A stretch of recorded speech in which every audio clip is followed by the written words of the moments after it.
വരണ്ട ചുമ, കഫക്കെട്ട്, അതുപോലെ തന്നെ പഴക്കമുള്ള ചുമ, ഇത്തരത്തിൽ ബുദ്ധിമുട്ടുന്ന ആളുകൾക്ക് വളരെ എളുപ്പത്തിൽ റിസൾട്ട് കിട്ടുന്ന ഫലപ്രദമായ ഒരു നാച്ചുറൽ മരുന്നാണ് ഞാൻ നിങ്ങളെ പരിചയപ്പെടുത്താൻ വേണ്ടി പോകുന്നത്. അല്ലർജുൻ്റെ കഫ് മിക്സാണ്. ഒരുപാട് പേര് ഉപയോഗിച്ചു കൊണ്ടിരിക്കുന്ന മരുന്നാണ്. തൊണ്ട കുത്തിയുള്ള ചുമ, വരണ്ട ചുമ, അതേപോലെ തന്നെയാണ് പ്രത്യേകിച്ച് കഫക്കെട്ട്, പഴകിയ ചുമ ഉൾപ്പെടെ നമുക്ക് പെട്ടെന്ന് റിസൾട്ട് കിട്ടുന്നൊരു മരുന്നാണ്.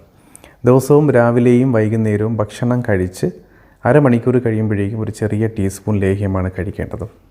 ഇതിനോടൊപ്പം തന്നെ ഒരു ദിവസം ഏറ്റവും ചുരുങ്ങിയത് നമ്മൾ ഒരു 4-5 പ്രാവശ്യമെങ്കിലും ഇഞ്ചിയിട്ട് തിളപ്പിച്ച വെള്ളം, ഇഞ്ചി വെള്ളം, അത് ഇളം ചൂടോടുകൂടി കുടിക്കുന്നത് നല്ലതാണ്. നിരവധി ഔഷധങ്ങളാൽ തയ്യാറാക്കിയിട്ടുള്ളൊരു മരുന്നാണ്. ഓക്കെ, തണുത്ത ആഹാരങ്ങളും തണുത്ത പാനീയങ്ങളും ഒഴിവാക്കാൻ കൂടി ശ്രദ്ധിക്കുക. ചുരുങ്ങിയ ദിവസം കൊണ്ട് നമുക്ക് റിസൾട്ട് കിട്ടുന്നുണ്ട്. അപ്പോൾ എന്തായാലും ഈ ചുമ ഉള്ള ആളുകൾ ഒന്ന് ട്രൈ ചെയ്തിട്ട് റിസൾട്ട് അറിയിക്കുക. ഓക്കെ.